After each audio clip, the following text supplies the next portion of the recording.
Hello student, logic class में आपका स्वागत है। आज हम लोग पढ़ने वाले हैं कक्षा 11वीं फिजिक्स में बहुत इंपॉर्टेंट टॉपिक चैप्टर नंबर 5 का गति के नियम के अंतर्गत आने वाला बहुत इंपॉर्टेंट टॉपिक जिसका नाम है रॉकेट नोजन। ठीक है, सबसे पहले हम रॉकेट नोजन को समझने से पहले रॉकेट क्या होता है उसको मैं समझा देना चाहता हूँ।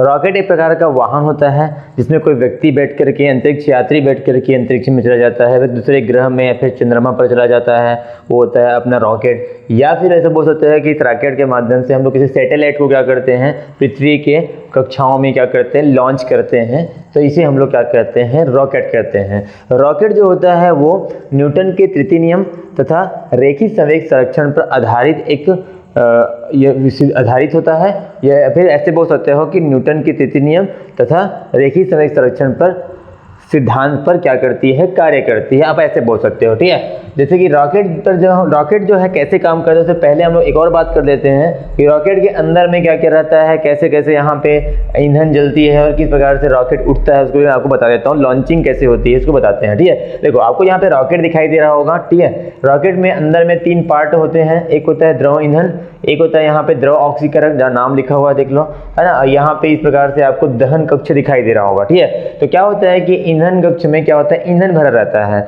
जो कि इस नली के माध्यम से क्या होता है, इस दहन कक्ष में आती है।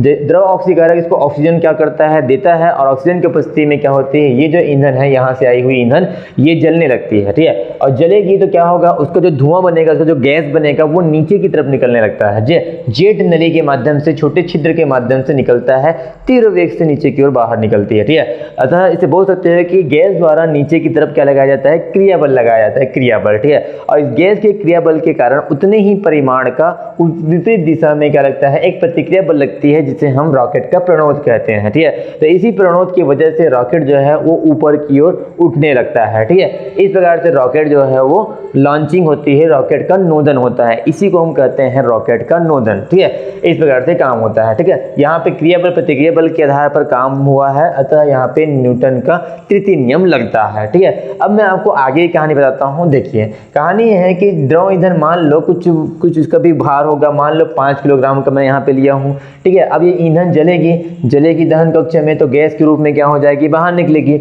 अतः हम कह सकते हैं कि धीरे धीरे क्या हो रहा होगा, इस रॉकेट का द्रव्यमान क्या हो रहा होगा, कम हो रहा होगा। ठीक है, क्योंकि यहाँ पे इसके जो ईंधन कक्ष में जो ईंधन रहते हैं वो दहन कक्ष में जल जाने की वजह से गैस के रूप में बाहर हो जाते हैं, जिससे गैस के द्रव्यमान में कमी आती है। गैस के द्रव्यमान कम हो रहा होगा तो रॉकेट का द्रव्यमान भी क्या हो रहा होगा, कम हो रहा होगा। और हम लोग एक फार्मूला जानते हैं, फार्मूला है F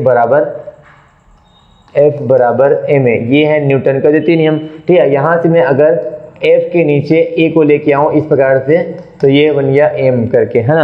अर्थात द्रव्यमान जो है क्या हो रही है, कमी आ रही है, द्रव्यमान कम हो रहा है, तो त्वरण का मान क्या होगा, बढ़ेगा, क्योंकि द्रव्यमान और त्वरण में क्या है, व्युत्क्रमानुपाती का संबंध है, विपरीत है। इसलिए हम बोल सकते हैं कि अगर रॉकेट के द्रव्यमान में कमी आ रही होगी तो उसके त्वरण क्या हो रहा होगा, बढ़ रहा होगा। त्वरण बढ़ने का मतलब उसका क्या है, गति बढ़ रहा होगा।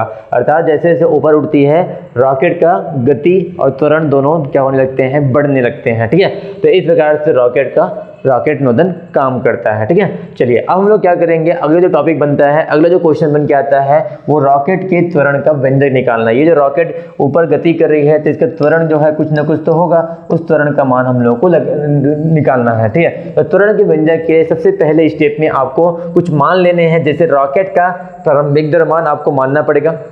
माना रॉकेट का प्रारंभिक द्रव्यमान m0 है, बड़ा m0 है, ऐसे करके मानना है। फिर गैस के लिए बात करते हैं। गैस का भी द्रव्यमान यहाँ पे मान सकते हो, गैस का द्रव्यमान हम लोग प्रारंभिक द्रव्यमान क्या मानेंगे, तो गैस का द्रव्यमान जो है हम लोग मानेंगे डेल्टा m, क्योंकि इसके द्रव्यमान में कमी हो रही है, लगातार कमी हो रही है। क्योंकि समय के सापेक्ष होती है, इसलिए मैं यहाँ पे लिखा हूँ प्रति सेकंड निकलने वाली गैस का द्रव्यमान। प्रति सेकंड गैस क्या हो रही है, लगातार निकल रही है, उसके द्रव्यमान के लिए प्रति सेकंड, यहाँ पे समय का बात कर दिया है तो यहाँ पे डेल m के नीचे मैंने क्या लिख दिया है, डेल टी लिख दिया है। ठीक है, तो इसको बोलेंगे प्रति सेकंड निकलने वाली गैस का द्रव्यमान माना डेल m बटे डेल टी है। ठीक है, अब टी सेकंड में निकलने वाली गैस का द्रव्यमान, टी सेकंड मतलब कुछ समय बीत जाने के बाद, तो ये टी से क्या कर दोगे, इस वाले पक्ष में क्या कर देना है, यहाँ पे गुणा कर देना है। ठीक है, टी के साथ, तो यहाँ पे गुणा भी किया हूँ, डेल m बटे डेल टी गुणा में टी। इस प्रकार से यहाँ पे टी सेकंड में निकलने वाली गैस के द्रव्यमान में कमी भी बोल सकते हो, इस प्रकार से हो रही है। ठीक है, अब हम लोग यहाँ पे अब रॉकेट के द्रव्यमान जो है कम हो चुका होगा क्योंकि लगातार गैस निकल निकल रही है, टी सेकंड में निकलने वाले गैस का द्रव्यमान इतना है, तो यही गैस क्या हो चुकी होगी, निकल चुकी होगी इस जेट नली के माध्यम से। तो अब रॉकेट के जो द्रव्यमान होंगे उसमें कुछ परिवर्तन या कुछ कमी देखने को मिलेगा।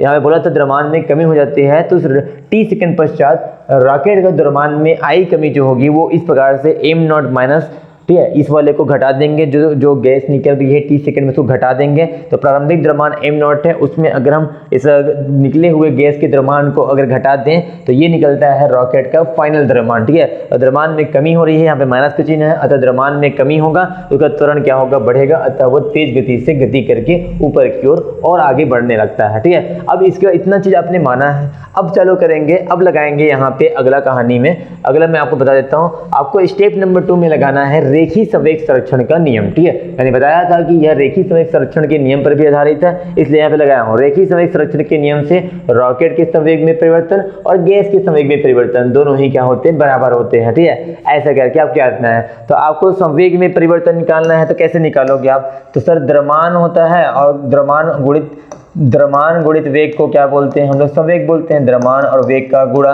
तो मैं यहाँ पे देखो रॉकेट के पक्ष में रॉकेट का द्रव्यमान रखोगे जो कमी हो चुकी है, तो ये वाला कमी अभी जस्ट मैंने आपको दिखाया था, और इसके वेग में परिवर्तन कितना है, डेल्टा वी करके हम मानेंगे, ठीक है। तो इस प्रकार से द्रव्यमान गुणित वेग, संवेग में परिवर्तन हो गया। इधर आपको गैस के संवेग में परिवर्तन निकालना है, तो हम लोगों ने प्रारंभिक द्रव्यमान गैस का क्या माना था, डेल्टा ए माना हुआ था, ठीक है। उसके बाद इसमें गुणा करोगे गैस के प्रारंभिक वेग का, तो यहाँ पे मैंने वेग यू का गुणा कर दिया है, आपको दिखाई दे रहा होगा इस प्रकार से, ठीक है। तो इस प्रकार से यहाँ पे एक समीकरण बन के आता है, ठीक है।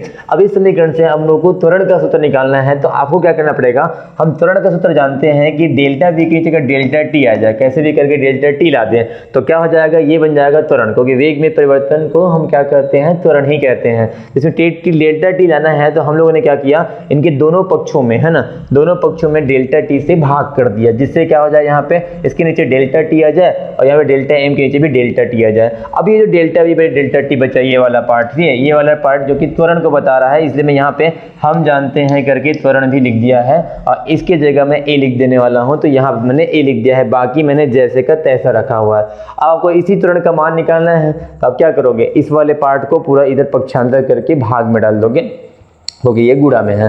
तो इस प्रकार से आपके पास रॉकेट के त्वरण का सूत्र निकल के आएगा, क्या निकल के आएगा, delta M U delta T, और ये वाला एम नॉट माइनस छोटा डेल्टा एम बटे डेल्टा टी इंटू टी, इस प्रकार से, ठीक है। अब आपने इतना तक तो काम कर दिया, ठीक है। तो क्या रॉकेट का त्वरण आ चुका है, देखो रियल में अभी रॉकेट के त्वरण नहीं आया हुआ, कैसे, क्योंकि देखो रॉकेट अगर अपने पास ऊपर की ओर गति कर रही है, तो नीचे की तरफ अगर इसका वेग ऊपर की तरफ है, इसका त्वरण अगर ऊपर की तरफ है, इसका त्वरण ऊपर की तरफ है, तो नीचे की तरफ पृथ्वी का गुरुत्वीय त्वरण भी काम करता है, और हम अपोजिट दिशा में, विपरीत दिशा में चल रहे हैं, इसका मतलब इसके त्वरण में कुछ न कुछ और कमी रखना पड़ेगा आपको, क्योंकि गुरुत्वीय त्वरण की वजह से थोड़ा बहुत जितना स्पीड से जाना चाहिए, जितने त्वरण से जाना चाहिए उतना नहीं जाएगा, अतः हम कह सकते हैं कि गुरुत्वीय त्वरण को हम लोग को माइनस करना पड़ेगा, ठीक है। इसलिए मैं यहाँ पे अगले पेज में आपको दिखाई दे रहा होगा, यहाँ पे मैं गुरुत्वीय त्वरण को भी शामिल कर दिया हूँ, जिससे क्या लिखा हूँ, दोनों पक्षों में मैंने ए माइनस जी कर दिया है, देख लो इस फॉर्मूले में ही किया हूँ मैंने, और इस प्रकार से ये कंप्लीट आपका रॉकेट का त्वरण निकल के आएगा। तो इस प्रकार से रॉकेट का त्वरण हम लोग प्राप्त